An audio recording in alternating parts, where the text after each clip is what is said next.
Assalamualaikum warahmatullahi wabarakatuh. Halo Sobat Cuan, apa kabar? Semoga sehat selalu dan banyak rezeki. Hari ini hari Jumat, tanggal 5 April tahun 2024. Saya akan melakukan prediksi pergerakan harga market emas hari ini.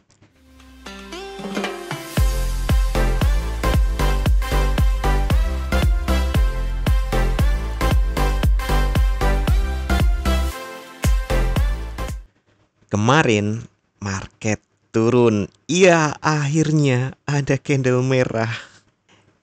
Ya, memang sudah panjang ya. 1, 2, 3, 4, 5, 6, 7. Wah, Seven Wonder. Dan kedelapannya merah. Ini wajar loh ya. Memang sih ini sudah cross.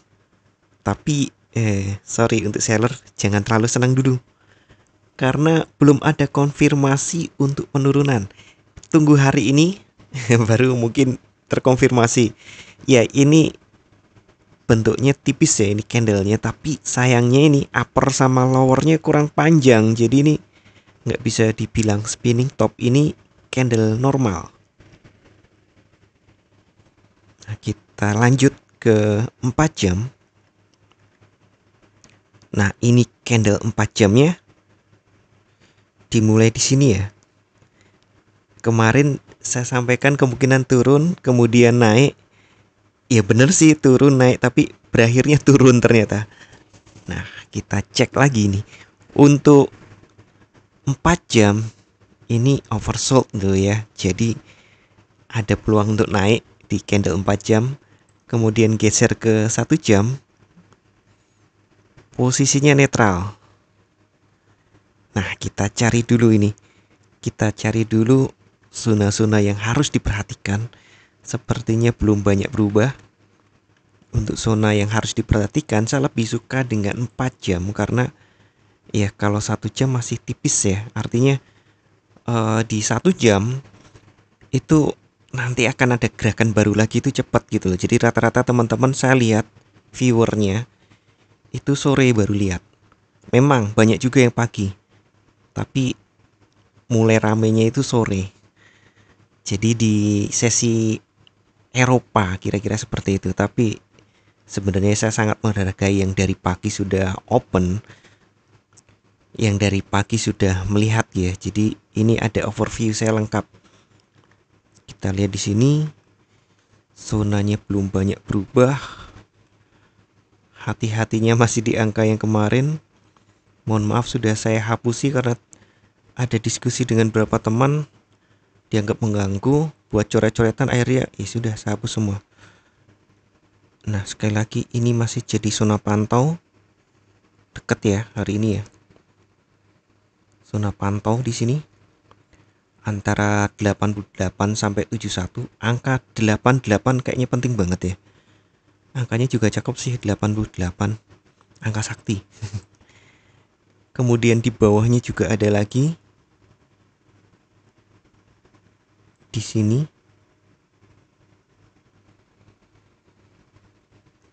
bisa jadi pantauan, dan atasnya pun sebenarnya juga pantauan gitu. Jadi ini mepet-mepet semua.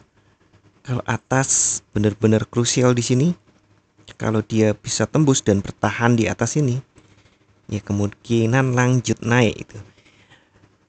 Artinya gini, hari ini memang krusial. Apakah market akan lanjut naik? Jadi sebentar saya geser dulu ke 1 hari biar terlihat. Nah, ini krusial banget. Apakah market akan lanjut naik? Jadi merahnya ini hanya jeda. Ibarat ini kan sudah rally lama ya, rally lama, maka harga itu perlu melemaskan ototnya dulu gitu.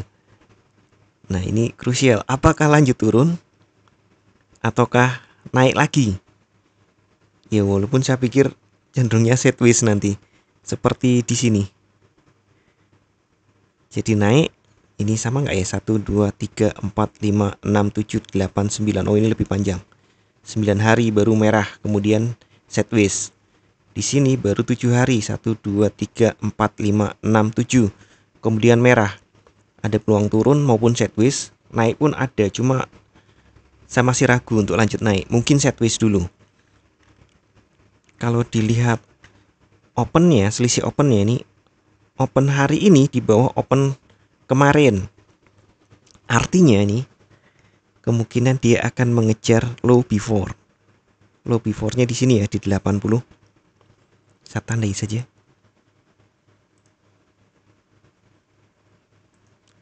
Nah, kemungkinan dia akan bergerak di sini. Saya buat dash line. Nah, kemungkinan nih hari ini dia akan mengejar low bawah ini di angka 80. Kemungkinan dia akan mengejar low di situ. Namun jika dia gagal, bahkan akhirnya malah break high, ini high before, ya berarti memang market masih kuat naik. Tapi peluangnya hari ini, peluang terkuatnya justru mengejar low before, low sebelumnya, karena dia open di bawah open sebelumnya. Dia sedang mencari keseimbangan baru di sini. Jadi untuk hari ini saya pikir dua arah banget ya. Apalagi nih kalender ekonominya. Wow.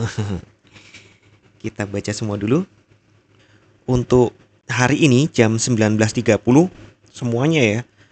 Dan impactnya besar semua. Jadi kemungkinan hari ini akan terjadi turbulensi. Naik turun gak jelas gitu.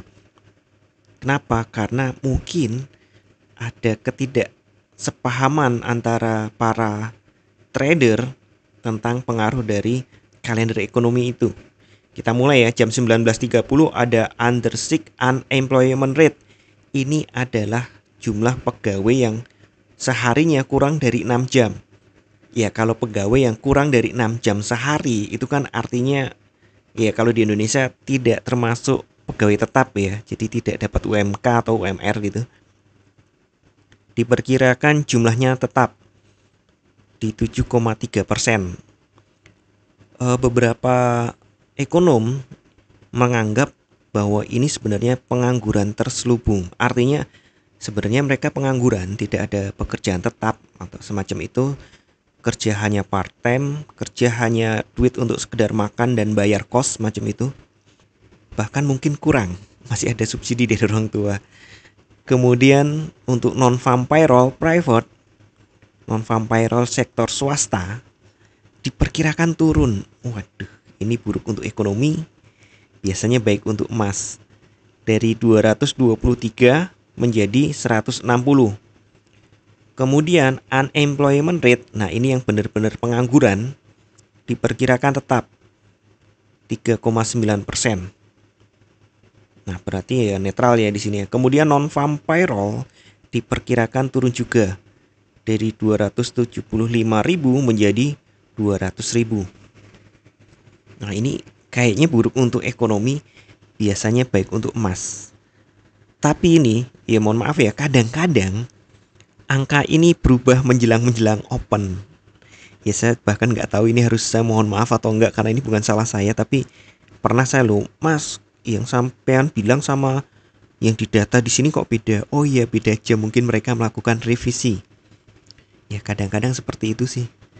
Ngeselin memang, tapi ya gimana. Jadi menjelang itu bisa diperhatikan. Biasanya nih kalau Jumat pertama tiap minggu nih saat pengumuman non-farm payroll memang ada gejolak harga yang lumayan tinggi. Jadi seperti biasa yang equity-nya tipis gitu, minggir dulu deh daripada ke single MC gitu kan ya. Tapi sebaliknya ini sebenarnya juga kesempatan emas untuk nyopet. Maksudnya menggunakan pergerakan cepat itu untuk segera masuk dan keluar dari market. Tapi high risk ya ini. Saya lebih sarankan tunggu sudah pasti dulu. Jadi menit-menit awal biasanya ya kayak gempa bumi itu, kayak pesawat masuk awan, naik turun cuk. Setelah itu baru ketemu trennya, emang dia mau naik lanjut naik gitu, atau koreksi turun dulu, atau sideways. Kalau intraday biasanya nggak langsung sideways, biasanya naik atau turun setelah pengumuman non-farm payroll. Jadi sekali lagi perlu diperhatikan ini.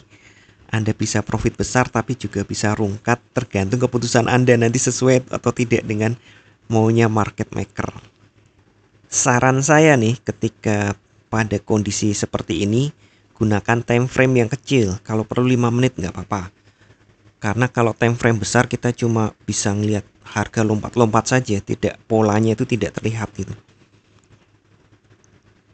Dan mungkin di time frame 5 menit itu sudah muncul engulfing atau apa, berarti kan sudah bisa jadi kode ya.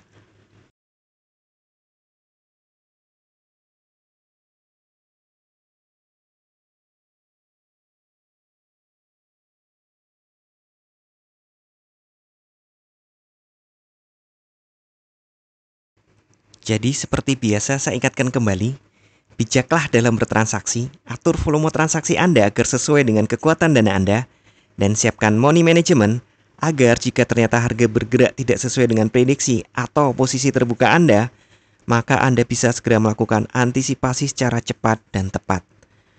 Oke, sekian dulu informasi dari saya. Semoga kita semua cuan hari ini, lancar, berkah, manfaat, dan tetap sehat. Amin. Wassalamualaikum warahmatullahi wabarakatuh.